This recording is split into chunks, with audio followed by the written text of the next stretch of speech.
paling besar pahalanya, bahkan mengalahkan seluruh ibadah yang lainnya. Disebutkan dalam sebuah hadis yang sahih, di mana Rasulullah SAW bersabda, hadis riwayat Bukhari Muslim, "Kullu amal ibn Adam lahu al-hasanatu bi'ashri amthaliha ila 700 dha'fin. Yaqulu Allah azza wa jalla, illa as-siyama fa innahu li wa ana ajzi bih. Taraka syahwatahu wa ta'amahu wa syarabahu min ajli. Lis-shaimi farhatan, farhatun 'inda fitrih wa farhatun 'inda liqa'i rabbih. Wala khalufu famis shaimi atyabu 'inda Allah min rihil misk." Seluruh amal ibadah anak Adam adalah miliknya. Ada kadar tertentu balasannya. Dan setiap kebaikan akan dibalas 10 kali lipat hingga 700 kali lipat, tergantung kadar keikhlasannya. Allah yang Maha Suci dan Maha Mulia berfirman, kecuali ibadah puasa, sesungguhnya ia adalah milikku dan akulah yang langsung membalasnya. Seseorang yang berpuasa telah menahan diri dari syahwat, makanan dan minuman karena aku semata. Maka ada dua kegembiraan yang aku siapkan bagi orang-orang yang berpuasa. Kegembiraan saat berbuka dan kegembiraan tak kala bertemu dengan Tuhannya. Dan ketahuilah bahwasanya bau mulut orang yang berpuasa lebih harum di sisi Allah daripada aroma minyak kasturi. Ini teman-teman sekalian, kalaupun cuma hadis ini tentang puasa Ramadan sudah cukup buat kita.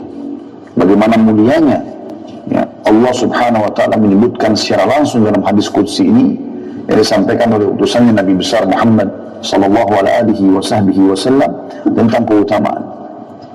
Di sini potongan pertamanya hadis menjelaskan bahwasanya semua amal ibadah anak Adam sudah ada penentuan kadar pahalanya, kecuali puasa. Berarti menandakan puasa di sini sebagaimana saya katakan adalah amal yang paling besar pahalanya. Dan itu disebabkan karena seseorang meninggalkan makanan, minuman ya, karena Allah. Dalam riwayat lain syahwat. Ini juga sama, di sini disebutkan syahwatnya makanan, minuman karena Allah.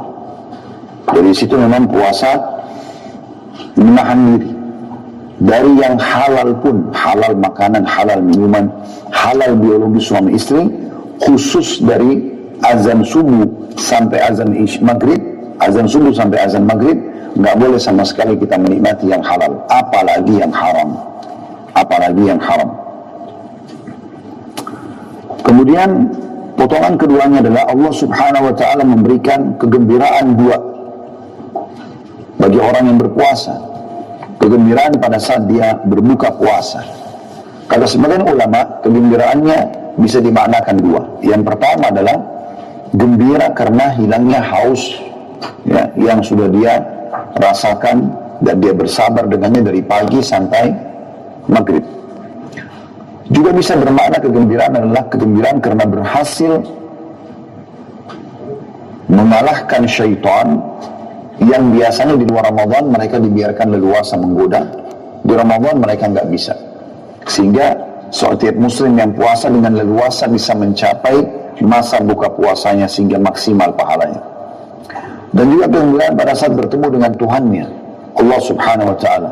Artinya Allah akan siapkan sesuatu yang sangat menggembirakan buat dia. Kemudian potongan yang ketiga adalah dan bau mulut orang yang berpuasa di sisi Allah lebih wangi dari bau kasturi. Dan kita sudah sempat menyinggung masalah kasturi pada saat membahas Quran dan solusinya dalam Islam, yaitu minyak wangi yang akan menjadi aroma bagi ahli surga. Begitu juga di dunia dia termasuk minyak wangi yang mahal ya. Dan Allah Subhanahu wa ta'ala menjelaskan di sini tahu, sangat mengetahui sebagai pencipta, kalau orang puasa mungkin akan ada bau mulutnya karena beberapa jam tidak minum, tidak makan ya. Tapi bau mulut itu di sisi Allah Subhanahu wa ta'ala justru Allah akan gantikan dengan bau yang lebih wangi dari bau kasturi. Kemudian hadis yang selanjutnya,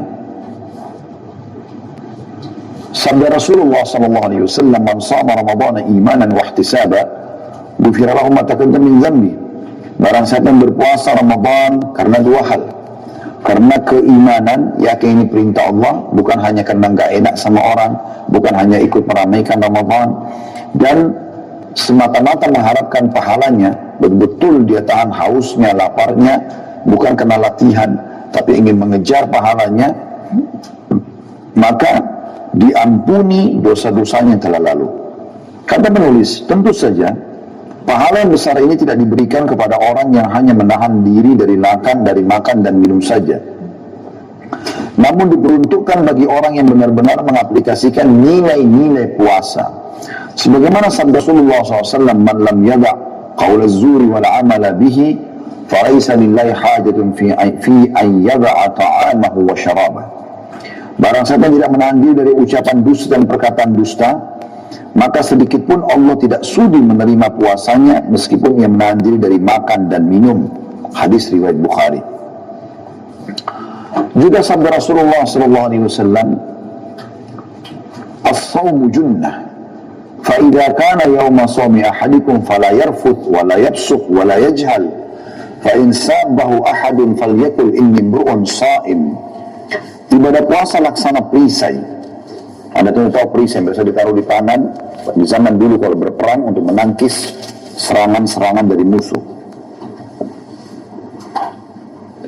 Oleh karena itu, jika salah seorang dari kamu sedang berpuasa, kata Nabi SAW, janganlah dia berbuat hal-hal yang tidak senonoh, berbuat jahat, berbuat jahil, kebodohan. Jika ada yang memakinya atau mengajaknya bertengkar, hendaklah ia mengatakan saya sedang berpuasa.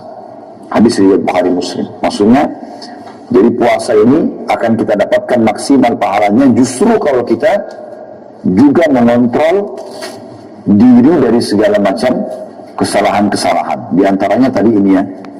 Jadi rafat itu mengucapkan kalimat-kalimat syahwat, sayang, rindu, cinta kepada orang-orang yang bukan halal bagi dia. Kemudian fusuk, melakukan perbuatan-perbuatan kejahatan dan juga jahal, kebodohan. Ya, kebodohan. Maka kata beliau, wahai hamba Allah, jika anda telah berpuasa maka puasakanlah juga pendengaran, penglihatan, lisan dan seluruh anggota badan anda. Janganlah samakan antara hari berpuasa anda dengan hari-hari lainnya.